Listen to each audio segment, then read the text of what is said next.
Hey, what's happening, guys? What's going on YouTube? Good morning, everybody. You guys have tuned into Rules for Rebels. Today is Wednesday, May 10th, 2023, and today we got another rundown video for you guys. Today we're going to be talking about how the stock market and crypto markets closed yesterday. We're going to be talking about it looks like there may finally be a resolution to the Voyager crypto situation. Looks like Voyager is going to temporarily open up for withdrawals. I think that's probably going to be happening hopefully sometime in June.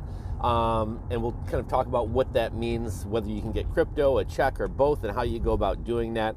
We're going to be talking about AI. The whole AI thing is kind of really ramping up, and AI is already beginning to take jobs. We're going to be talking a little bit about the housing market, talking about YouTubers leaving the YouTube platform, tipping fatigue with now even automated registers where you're checking out yourself are now beginning to ask for tips. We got Tucker Carlson. Tucker Carlson is going to be moving his show over to Twitter. That's kind of interesting. We'll see if Twitter becomes more of a video platform moving forward. And we got a few things to talk about in regards to remote work and a few e-commerce stories kind of involving Shopify. So we're going to be talking about that and a lot more in today's video. Before we get started, a shout out to the sponsor of today's video. Sponsor of today's video is FACHIO, gravity-fed water filters.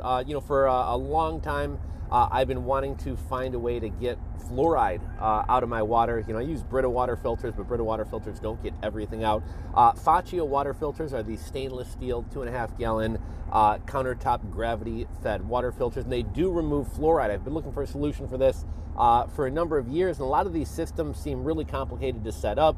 You're having to screw things in, under your subfloor and under your sink. A lot of the other ones are machines that need power to run. We're starting to see how complex systems are breaking down. Power grids are going down. People are shooting power grids out. And the power is what allows us to filter and kind of pump water. And that's how you get your drinking water. So if these systems were ever to go down, do you have a stash of bottled water or water at your home? Or can you, do you have a system to filter and clean your water? And so check out the FACHIO gravity-fed water filter that does remove fluoride. No complex, under the sink configurations you need to do. This goes right on the countertop. You could even get a stand, so it's kind of like a water cooler at your office. And you can purify 2.5 gallons of water at a time, taking out things like arsenic, heavy metals, and even fluoride. So they sell theirs on Amazon. They got a 4.4 star Amazon review, as well as hundreds of reviews on Google and Trustpilot. And I'll link to them down below. They also got free Prime shipping as well. And a lot of these systems can run upwards of $500. Theirs is currently $199. So check it out, the FACHIO gravity-fed water filtration system, 2.5 gallon. Link will be in the description box below. We always kind of start these videos off talking about how the markets closed yesterday. So yesterday, the Dow finished down 56 points. NASDAQ finished down 0.66%, and the S&P 500 finished down 0.46%. It's amazing that we've just had the second largest bank collapse in history. This current bank collapse contagion happening is already larger than the 2008 collapse. We've recently learned that in quarter three of 2022, over 700 regional banks were insolvent. They've either lost their deposits or lost all their money in investments. And we're just finding out about this now. And do you think the banking system has gotten better or worse since quarter three of last year? It's most assuredly gotten worse. It looks like this banking contagion is going to continue spreading. We also have the commercial, I'm having a brain fart here. So what wound up taking down the economy and the housing market in 2006, 2008 was mortgage-backed securities. Well, we now have a crisis with commercial mortgage-backed securities. And this is even worse than 2008 because this is huge. The properties are even more expensive. The way commercial properties are, they have to be refinanced every couple years, every 5 years, not 30 years like a fixed rate mortgage.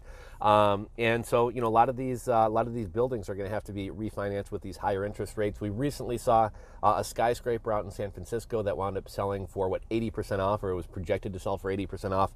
$300 million skyscraper is going to sell for $60-80 million. And it doesn't seem like people are returning. Slowly we're seeing people return to the offices. We do have a couple stories about remote work, but the office vacancy rates in a lot of cities is abysmal. And even if a company isn't entirely remote, even if you go hybrid and you're hot desking is where half your workers come in on Tuesday and Thursday, half your workers come in on say Monday and Wednesday.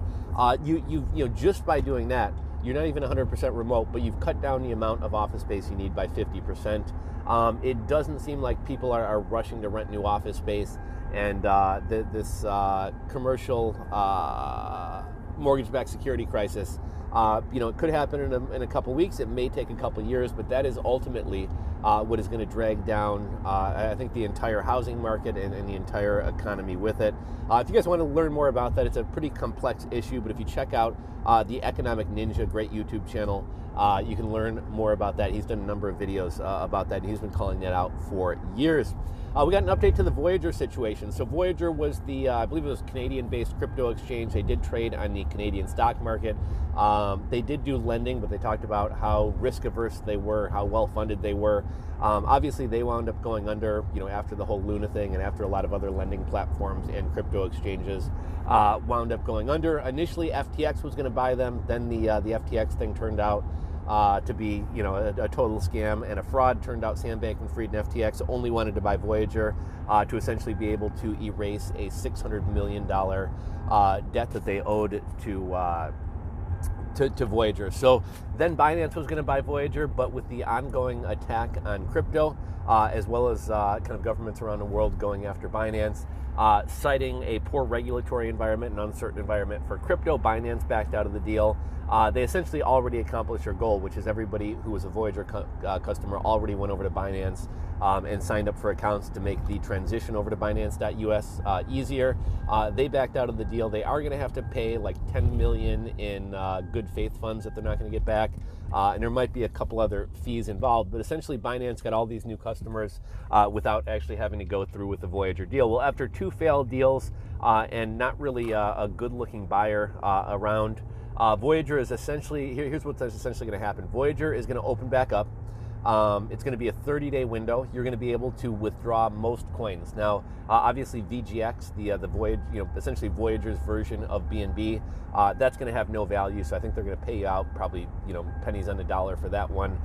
Any other coins that can't be moved, they're going to wind up paying you out for as well. Other coins you'll actually be able to transfer off the platform. It's looking like we'll only be able to wind up getting about 35-40% of the value that we had in there. But you will have 30 days to access your Voyager account and transfer funds off. If you don't wind up taking any action within that 30 days, at the end you'll eventually get a check. So if you want to access your crypto, if you're a Voyager customer, look out for emails. They're going to let you know when it opens up and how to access your crypto to move it off the platform. You'll have 30 days to do so. And if you just want to get a check and kind of wash your hands of the whole thing, you don't have to do anything, and you'll probably just wind up getting a check in the mail or a direct deposit. But it looks like that situation may wind up being resolved this summer. This whole AI thing is ramping up really quick. ChatGPT just came out a couple weeks ago, or I guess I should say a couple months ago. But already we're hearing about a lot of newspapers, BuzzFeed, a lot of major content creators and websites are using AI to create content and write articles. We have that fully automated McDonald's down in Texas. That was like last summer. You go through the drive-through, a conveyor belt's actually going to give you your food. For a while now, we've had Flippy the robot working at White Castle, dropping fries and flipping burgers. We got AI and robotics can now fry chicken. It can make pizza. And now Wendy's actually has a new AI chatbot developed with a Google language system. And apparently what this is going to do, you won't need to talk to a person at the drive-thru at Wendy's. You'll be talking to a robot. They say this robot is indistinguishable from a human. It understands slang. So if you were to say something like, I want a JBC instead of a junior bacon cheeseburger, it'll know what you're talking about. It can also upsell. So it can say, would you like fries? Would you like a Frosty? Would you like would you like a drink with that? And one thing that's kind of interesting about that is, if you've worked in retail, I've worked in retail, I've worked in the service industry. I hate doing corny upsells. I hate having to like force things customers don't want. Whether it's at Target, hey, do you want to sign up for a Target card? Whether it's at Old Navy, hey, do you want to sign up for an Old Navy card? Hey, do you want to add this onto your order? Employees typically hate doing that. A robot has no shame, so a robot isn't going to mind doing that. But Wendy's has developed this AI chatbot, so essentially drive-through workers who take orders aren't going to be needed anymore. And apparently they're going to be rolling this out at one of their corporate-owned stores in Columbus, Ohio. It's going to be rolling out sometime in June. So if you're in Columbus and want to check it out, you can probably look into which Wendy's this is going to be. Just kind of more on the AI thing, we have Goldman Sachs saying that 2/3 of jobs will be affected by AI in the coming years, which extrapolated means that it could cost 300 million jobs worldwide. And I think I mentioned this in a video yesterday or 2 days ago, but there's a Brazilian researcher who's recently come out and said that AI could feasibly take 80% of all jobs. We got YouTubers slowly leaving the YouTube platform. YouTube's kind of gotten really, YouTube's been going downhill for a while, but it's gotten really bad over the past couple of years. There's a YouTube channel I watch on occasion. I always kind of liked Chris Hansen to Catch a Predator. You have a lot of these Catch a Predator YouTube channels. YouTube's been cracking down on them for a while. And one of the more prominent predator catchers, the guy goes by a couple names. I think his real name's Alex. On one of his channels, it was called Gordon Flowers. Texas predator poachers, predator catchers, something like that. The guy's gone through probably a half dozen or more YouTube channels in the past couple of years because YouTube keeps kicking him off. It's almost comical to watch his more recent videos because he's got literally this like 3 to 5 minute long diatribe at the beginning. Like, we understand YouTube policies. We try to do everything according to YouTube policies. We blank out people's personal information. We don't do this. All these things get turned over to the police. And it's literally this like 3 minute long little rant about how they're following YouTube videos and YouTube policies, and please don't take the video down. Well, he recently put out a video and announced they are entirely leaving the YouTube platform, at least for the month of May, likely forever. And they're going to be moving over to Rumble and Locals. Locals is essentially kind of a free speech Patreon. Rumble is obviously like a YouTube alternative. Rumble's been getting some big names over the past year or two. Russell Brand's on Rumble, a lot of other people as well. And kind of along that same note, I saw Tucker Carlson has announced that he's going to be bringing his show over to Twitter. Obviously, Fox News got rid of Tucker Carlson. Tucker Carlson, whether you like him or hate him, he is the most popular, most watched, I don't know if you want a political late night show, whatever. And he's not going to go to another network. He says one of the last places for free speech is Twitter. So he's bringing his show over to Twitter. I think that's kind of interesting. Obviously, Twitter is a big place for politics, but it's not necessarily somewhere where you go to watch video content, let alone long-form video content. So it'll be interesting to see how that show does, as well as if Twitter becomes more of a platform for viewing videos. Tipping fatigue. We've talked about how out of control tipping has gotten in recent years. I shared kind of a couple of stories. I was at a concert, bought a concert T-shirt from this little stand. It literally took the person 2 seconds. I waved my credit card over their little iPad. They turned around, grabbed a large T-shirt, and gave it to me. And it asked, "Do you want a tip?" I think it started at 25%, 35%, 45%. Literally this 5-second interaction where the person did nothing but turn around and hand me a T-shirt. They want a tip starting at 25%. I've also talked about I got bowling shoes a couple months back. After checking out for my bowling shoes, it asked if I wanted a tip. Well, now automated self-checkouts are now prompting customers to leave a tip. Customers are both confused, angry, and annoyed. They don't understand where the money's going. They feel like this is emotional blackmail. Tipping has definitely gotten out of control, leading to a term called tipping fatigue. And in this one article I was reading, a customer bought a beer from a vending machine and was asked a tip. He said he was confused what the tip was for, who that tip was going to go to, but nonetheless, he left a 20% tip anyway, I guess just kind of out of habit or didn't know what to do.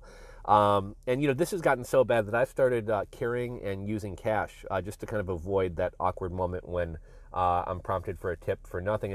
And it's kind of another funny story involving this. So on Sunday morning, I landed at Midway Airport, went to grab a coffee. I get my coffee, and after I swipe my credit card, it asked to tip. I kind of get that deer in the headlights look. I wind up tipping 20%. Now, I'm tipping before I've even gotten my coffee, so I'm tipping before I even know what the service is like. It literally winds up taking probably 12, 15 minutes for me to get this coffee. There's like 2 people in line in front of me. I just had a black coffee, medium black coffee, And I tipped this guy 20% to spend 12, 15 minutes waiting for my coffee to come out. I think they'd initially forgotten about it, but not only should I probably not even be tipping for that interaction in the first place, but because I'm tipping before I've actually received the service, I wound up tipping a pretty hefty amount percentage-wise for really shitty service, waiting 12 minutes for a black coffee when I'm trying to get out of the airport. We always kind of touch on layoffs. It's been a while since I've talked about the layoffs.fyi website and kind of gone through those. I was in a little bit of a rush today, so I didn't get all the numbers in terms of how many employees were laid off and the percentages. But to date this year, just 2023, we got 661 tech companies who have laid off employees. Total number of employees laid off is 192,334. We're going to be crossing over that 200,000 mark pretty soon, probably within the next week. And some of the companies laying off employees: Audio Codes, Buzzer, LinkedIn, QMath, Twist, Bioscience, Misho, Teachment, Event US, Shopify, Sabre, Autograph, Ernix, Karma, Glassbox, The Skim, Bright Cove, Brightline, Bishop Fox, Boomo, and probably a dozen more. We've also kind of talked about how we often hear about the tech company layoffs. We often hear about the bigger companies that everybody's heard of, but what you don't hear about in the news is all these regional layoffs, all these manufacturing layoffs, and those are happening as well. We talk a lot about remote work here too. Worker productivity is down for the 5th consecutive quarter. And people are asking, is remote work to blame? Productivity fell 2.7% this past quarter. And again, this is the 5th consecutive quarter that it's fallen. We have another company making employees return to the office. Dell Computer Company is making employees return to the office 3 days per week. And I'm just kind of anecdotally, I'm starting to see more and more people on social media, Twitter, Reddit, etc., in remote work discussions saying that it's taking them longer and longer to find remote jobs. People are having a hard time finding remote jobs. I think the hybrid jobs are out there, but one thing that's happened, I think a couple years ago, people would have been thrilled if they had to go into the office once a month or even 2 days a week. Now people want fully remote. I got a buddy who has a fully remote job. He moved out to California. Hasn't told his employer. Within the past couple months, they started asking them to come in 1 day per month. He doesn't want to tell his employer he moved out to California. That may wind up costing him his job, just because not all companies want to have to deal with the tax implications and kind of different ways of paying people in different states. But now once a month, he's having to fly back into Chicago just to go into work and really kind of do nothing. We're starting to, we're starting to see, a couple years ago, people would have been thrilled to be able to go into the office once per month. Now people don't want a job if they have to go in even a single time per month. So it'll be interesting to kind of see how all of this winds up playing out. We got a couple of e-commerce stories for you guys, and then we're going to be kind of wrapping this up. Shopify laid off a fifth of their workforce. That's 20% of the employees. Just 10 months ago, they had laid off 1,000 employees. And here's something interesting. Jim Cramer is touting the Shopify stock, which likely means that it's heading lower. I'd stay away from the Shopify stock. Before we get into the other e-commerce news and kind of talking about Shopify a little bit more, keep an eye on Tyson Foods stock. Tyson Foods is the largest meat producer in the U.S. The other day, they had reported bad earnings and kind of not optimistic forecast for the future. I guess people are cutting back on how much meat they're eating. I think they also sold a majority stake in their company to a Chinese company as well. But Tyson Foods dropped pretty substantially. They pay a fairly decent dividend. I think it's over 3%. And, it's a major company. They're the largest meat producer. We have to eat meat.